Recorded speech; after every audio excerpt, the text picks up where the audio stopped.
Before we get started today, I would like to introduce people that are going to be here. It is my mother, Teresa, my sisters, Marissa and Danielle, my dad, Lloyd. Thanks for being here, Dad. I appreciate you being able to get off work. And my neighbor, Donna. Purpose today is I want the audience to agree that gun laws are too strict and that guns are not the problem and that people using guns incorrectly are the problem. America, the defenseless. America, the defender. You've most likely heard that guns are the problem, whether it's in the form of news or for your cell phone or your neighbor. The blame most often is put on guns rather than on the true problem, as media, labels the weapon as the culprit instead of the one who wields it. Yet America is still missing the big picture. Today I would like to make you aware of the negative effects that gun laws erected in recent years have had on the United States and her people, and to prove to you that guns are not the problem. Information gathered will be, according to my sources, APH, Blogspot, and Chronicles Magazine. Gun control laws are too excessive now and put the United States and her citizens at risk for injury and death. Guns can protect just as much as they can kill. Take that away and the United States is just one step away from being the lamb to the slaughter. Now, let's begin by looking at some of the problems created by gun laws. It's clear that guns can and do kill people. They hurt and kill people. They're designed to kill. But they also can be used to defend. When guns used incorrectly, guns are one of the most frequently used weapons to kill people. But guns aren't killing people. People are killing other people with guns. It's not the gun. It is people killing other people with their weapon of choice. People are the problem, not the gun.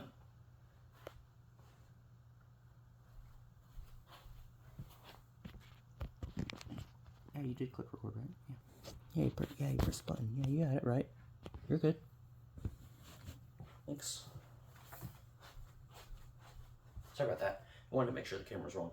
Take this 9mm bullet, for example, okay? It's just a bullet. Nothing too special or extraordinary about it. Pretty harmless right now. We can't kill you. I can't shoot you with it.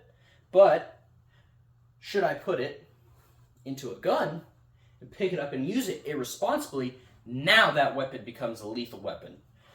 It's the same concept for a firearm. It's useless and completely harmless as long as it sits there. But if I put this in it and pick it up and use it incorrectly, now it has become a lethal weapon. It's all about using things responsibly. Taking the gun away doesn't fix the problem. Sure, making it harder to obtain for those with sketchy background might put up a barrier. But overall, it only disarms the normal, law-abiding citizens. Think of it. You're only disarming the law-abiding citizens. Criminals don't follow the laws in general already. What makes you think that the laws that you put in place, they're going to follow? They're not. You're only disarming the law-abiding citizens. You're leaving everyone unarmed, while they can obtain their weapons just as illegal as they did before. It doesn't stop them. It only makes things easier for them. Since criminals aren't confined to the guns, to the laws made to control guns, in fact, it only makes their jobs easier. Picture criminals as wolves and us as sheep. Think of it. If the shepherd's there, shepherd can defend. If the shepherd's not there, wolves can take as many sheep as they want and not have a fear for life or death at all. Nothing. Criminals analyze risk, and so, since they are less likely to attack armed prey over vulnerable ones, crime was lower in cities such as Chicago, LA, New York City, compared to now with strict gun laws, because back in such the 80s, gun laws were not very strict, so almost every citizen was armed. Crime rates were super low, police was able to keep up, but now strict gun laws have made things very hard and everyone is overwhelmed. All law enforcement is just buried in crime. It's over their heads. They can't keep up. Response times and most crimes go unsolved. It's terrible. Something has to be done. As Roger McDath wrote in A God-Given Right, the following fathers knew that governments could turn criminal. That is the principal reason they wanted every man armed. An armed citizenry militates against the development of tyranny. From the beginning of this country, our founding fathers knew that the common man needed to be able to protect his own life and his way of life, regardless of who we're trying to take it, whether that's foreign enemy or a domestic one. Guns in the wrong hands are still a problem. Yes, that is a problem. Putting them in the wrong hands is still just as dangerous. That's the principal reason. It's clear that there are many who do not use firearms responsibly and therefore are the source of the problem that gun law activists target to disarm. However, there's an alternative solution. Regulation rather than banning firearms outright is crucial to the safety of the United States and her people. Founding fathers made these rules in the Second Amendment with the weapons in mind that were there at the time. Flintlocks, pistols, and cannons. Machine guns and automatic weapons were beyond their wildest dreams. They never would have thought of anything like that.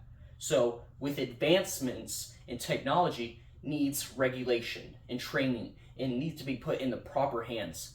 Weapons of war belong on the battlefield and in the proper hands, such as military, those capable and trained to use them. Not just Sunday night specials and, oh, I hunt with a machine gun. No, you don't. You just buy it to have it.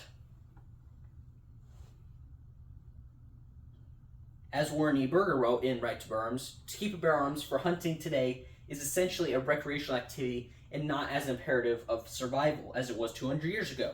Saturday night specials and machine guns are not recreational weapons, and surely are in need of much regulation as with anything else. There need to be restrictions on what is reasonable and necessary when it comes to defending oneself. Without control, there's anarchy. According to APH, gun violence is a leading cause of premature death in the United States and kills more than 38,000 people and causes nearly 85,000 injuries every year. There's a solution though. Regulation is key. Of course, you have to regulate. To prevent your hands from becoming the wrong hands, taking both firearms safety courses and training courses before purchasing a firearm are vital to ensuring your safety and making sure that you are not a statistic. Reporting what you see. Posts on social media were often warning signs prior to school shootings and mass shootings alike.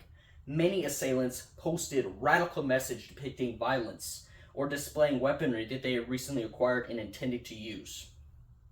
Yet, most were dismissed when seen rather than reported soon enough. The solution is simple. Observe your peers. Be observant. If something seems out of place, report it. Another solution is reach out to them. Most of them have claimed right before their deaths or being arrested that they felt abandoned, alone, isolated. They needed someone's help and they were ignored and neglected by society. Reaching out to them with a simple conversation could prove vital for them, preventing them from reaching their breaking point. Reaching out to them.